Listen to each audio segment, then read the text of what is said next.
James had always prided himself on being observant. After 12 years of marriage to Victoria, he knew the rhythm of their household like the back of his hand. But lately, something felt different. Something was off. It started 3 weeks ago with small things. Victoria arriving home late from her yoga classes. Her phone perpetually face down on the kitchen counter. The faint scent of an unfamiliar cologne lingering in the master bedroom. That last detail made his stomach twist. Victoria wore something distinct in the evenings, her signature vanilla and jasmine perfume. This was something else entirely. Something male. James stood in the kitchen that Tuesday morning, watching Victoria kiss him goodbye before heading to her office. She looked radiant, flushed, her lipstick perfectly applied. She'd never been one for makeup on casual work days. He noticed the careful way she avoided his eyes, how her fingers lingered near her collarbone, a nervous habit she'd had since they were dating. That evening, James did something he'd never done before. He came home early and quietly observed. The house was pristine, almost aggressively so. Too clean. Victoria had changed the bedsheets. Their bedroom smelled of fresh lavender detergent, nothing like the familiar scent he'd woken up to for years. His heart hammered against his ribs. He found a second wine glass in the dishwasher. They'd had separate schedules. She usually waited for him to eat dinner together. But there it was, a glass with residual lipstick that wasn't Victoria's shade. His hands trembled as he held it. The next morning, unable to contain himself any longer, James fabricated a reason to leave work early. He drove home strategically, parking 2 blocks away. He felt ridiculous, like a character in a bad television drama, but the gnawing suspicion had metastasized into something he couldn't ignore. At 2:47 p.m., a black Mercedes pulled into their driveway. James's breath caught. A man emerged, tall, broad-shouldered, impeccably dressed in a tailored suit. He looked around nervously before walking toward their front door with a key that James had never given to anyone except Victoria. The man entered their home. James sat paralyzed in his car for 45 minutes, his mind racing through impossible scenarios. When the man emerged, his hair was disheveled, his shirt untucked. He ran a hand through his hair, glancing around before getting into his car and driving away. James's hands felt numb as he gripped the steering wheel. His mouth had gone dry. He sat there, watching their house, the place they'd built a life together, where they'd made love hundreds of times, where they'd whispered dreams to each other in the darkness, feeling like an outsider in their own story. That evening, when Victoria came home, James was already waiting in the living room, the lights dimmed. His jaw was clenched so tightly he thought his teeth might crack. "We need to talk," he said quietly. Victoria's face went pale. "James, what's wrong? You look—" "Don't," he interrupted, his voice low and dangerous. "I need you to tell me the truth, Victoria, and I need you to tell me right now. Was there another man in our home today?" The color drained completely from her face. She opened her mouth, closed it, then slowly sank into the chair across from him. Victoria's hands shook as she set down her purse. For a long moment, she didn't speak. James watched as she seemed to age before his eyes, her shoulders curving inward, her confident posture crumbling. "How did you find out?" she whispered. The question itself felt like a confession. James felt something fracture inside him, a small, desperate part of him that had hoped he was wrong, that there was some innocent explanation. That hope died now. "The question isn't how I found out," James said, his voice carefully controlled despite the rage boiling beneath the surface. "The question is why. Why, Victoria? I've given you everything. I've been faithful. I've supported your career, your dreams, your family. What more could you possibly want?" Victoria finally looked at him, and he was shocked to see tears streaming down her face. Not just tears, she was trembling, her entire body convulsing with silent sobs. "You don't understand," she said, her voice breaking. It's not about want, James. It's about... I can't explain it that simply. Then explain it to me, James demanded, standing up and pacing to the window. He couldn't bear to look at her, at the woman he'd loved and trusted completely. Start from the beginning. How long has this been going on? Who is he? And for God's sake, was it in our bed, Victoria? In our bed? The silence that followed was deafening. Victoria's continued silence was answer enough. James felt bile rise in his throat. He turned away, his fists clenching and unclenching. He wanted to shout, to break things, to unleash the tsunami of hurt and betrayal that was drowning him. But something held him back. A last thread of the man he'd been before this afternoon. Start talking, he commanded coldly. Victoria took a shuddering breath. His name is David. He's a partner at my firm. Fantastic. So everyone at work knows my wife is a... He stopped himself, not wanting to say the word aloud. How long? 4 months, Victoria whispered. 4 months. 4 months of lies, of deception, of carefully constructed falsehoods. James tried to calculate how many times he'd come home to find Victoria waiting, tried to remember intimate moments they had shared during those 4 months. Had she been thinking of David? Had she compared them? Why, Victoria? Just tell me why. Was I not enough? Was our marriage not enough? Victoria finally stood, her legs seeming uncertain beneath her. I don't know how to explain this without sounding like a cliché or a monster, but I was unhappy. Not with you specifically, with me, with us, with the predictability of our lives. So this was about excitement? James laughed bitterly. You risked everything? Our marriage, our stability, our entire life together for excitement? It wasn't that simple, Victoria insisted, stepping toward him. Please, just let me explain. When David and I first started talking, it was just conversations. He listened to me in a way that felt different. He made me feel like I was more than just someone's wife, more than a fixture in a comfortable life. So you slept with him to feel seen? James' voice dripped with contempt. We kissed first, Victoria said quietly. It was just a kiss at a conference in Denver. One kiss and everything inside me woke up. It felt like I was coming alive for the first time in years. I know that sounds terrible, but it's the truth. James turned to face her fully. And then you brought him here? Into our home? Into our bed? Victoria flinched at his words. The first time was an accident. We were supposed to meet at a hotel, but there was a cancellation at his work and he came to the office unexpectedly. I panicked, made an excuse to leave, and he followed me. We ended up here because this was our space, James, mine and yours. And for the first time in so long, I felt like it could be my space too. By destroying everything? James' voice cracked. Tell me, did you even think about me? About what this would do to me if I found out? Every second, Victoria admitted, tears streaming freely now.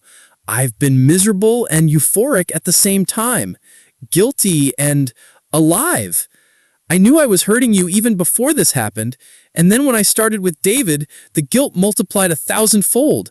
But I couldn't stop, James. I couldn't seem to stop. James spent that night in the guest bedroom, staring at the ceiling, his mind replaying every moment of their marriage with new, painful clarity. Had Victoria been this unhappy all along? Had he been so oblivious to his wife's needs that he'd driven her into another man's arms?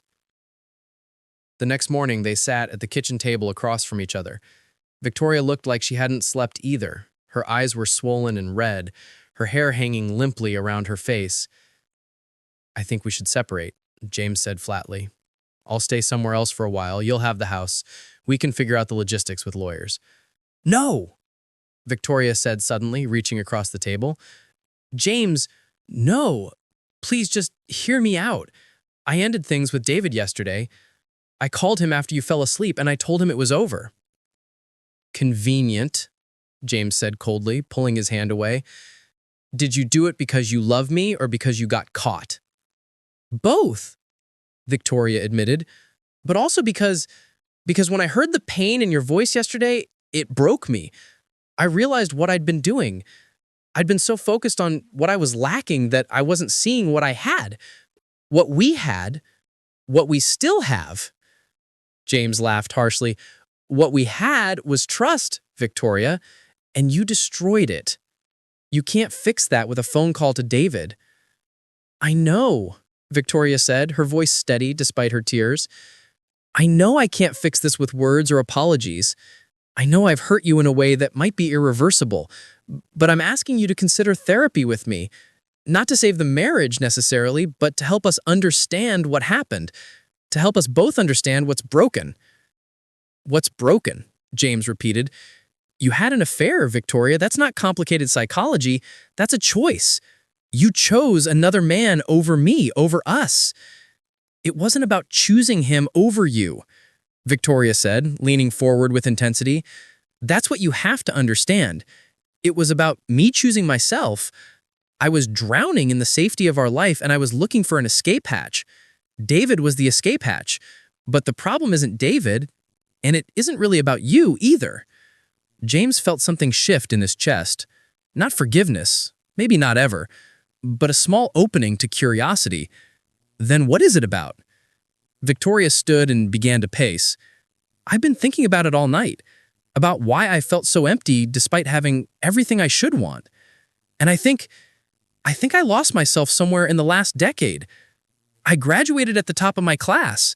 I had dreams of making partner, of changing the legal landscape for workers' rights.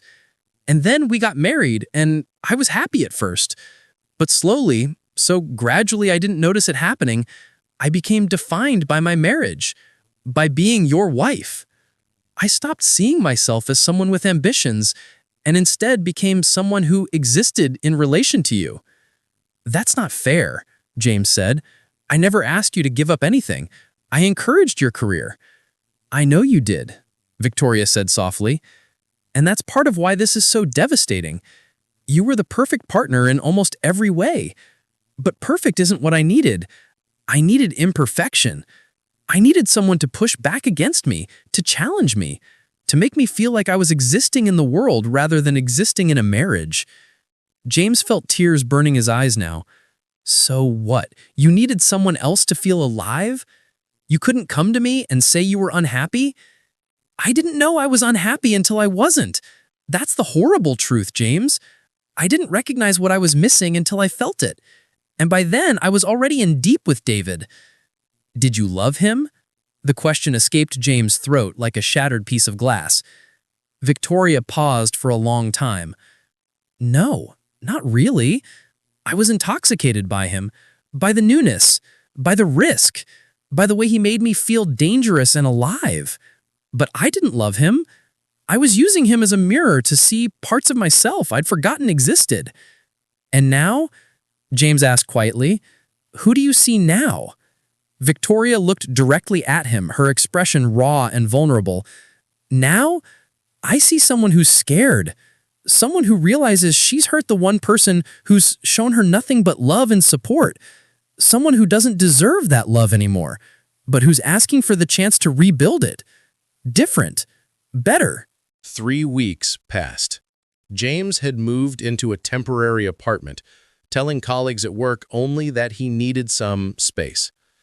He threw himself into work, sometimes staying at the office until 11 at night just to avoid returning to the empty apartment. But avoidance, he discovered, wasn't the same as healing. He found himself Googling therapists, looking at couples counseling options, then closing the browser in shame and anger. How could he go to therapy when she was the one who'd betrayed him? How could he sit in a room and pretend they could work through this? And yet, he couldn't bring himself to file for divorce either. In week 4, Victoria texted him, "Please come home, at least to talk, to really talk." He almost deleted the message. Instead, he stared at it for 20 minutes before finally responding, Thursday, 7 p.m. When James entered their home, it felt like stepping into a museum of his past. Everything was exactly as he remembered it, but it all looked different now, tainted somehow. Victoria had prepared dinner, his favorite pasta with the homemade sauce he'd taught her to make years ago. It was a calculated move, an attempt to appeal to good memories. He was angry that it worked, a little bit. "Thank you for coming," Victoria said softly. They ate in silence for several minutes before she continued. "I started therapy, individually first, before I even asked you to consider couples counseling. I wanted to understand what I was doing before I tried to explain it to you." James set down his fork. "And? What did you learn?" "That I have a pattern," Victoria said. "My therapist helped me trace it back. When things become routine, when I feel secure, I sabotage myself. My parents were like that too. They'd get comfortable in their marriage, and then my father would have an indiscretion that would shake everything. I watched my mother forgive him repeatedly, and somehow I internalized the idea that real love meant surviving crises." "So, this is about your parents?" James felt a spike of anger. "Your father's infidelity gave you permission to do this?" "No," Victoria said quickly. "My therapist isn't saying that. What she's saying is that I might have unconsciously been recreating a pattern I witnessed, a way of ensuring that my marriage meant something, that I still mattered. It's sick and twisted, but it's what my brain did." James leaned back in his chair. "So what? I'm supposed to forgive you because you have abandonment issues stemming from your childhood?" "No," Victoria said firmly. "I'm not asking for forgiveness. I'm asking for understanding. And I'm asking you to consider therapy with me, not so we can get back to how things were, but so we can decide if we can move forward at all, and if we can, what that looks like." "I don't know if I can trust you again," James said quietly. "Every time you go to a work event, I'm going to wonder. Every time your phone buzzes, I'm going to question it." "I know," Victoria acknowledged, "and if you decide you can't move past this, I understand. But I also need you to know that I've made a choice. I'm not in contact with David anymore. I've asked for a transfer to a different division, and I've committed to therapy for as long as it takes." "How convenient," James said, though without the venom he'd had before. He was tired, so tired. "I deserve that cynicism," Victoria said. "I deserve much worse than that, actually. But I'm asking you to consider something. We've been together for 14 years. We've built a life. That doesn't erase what I did, but it also doesn't have to dictate what we become." James didn't respond immediately.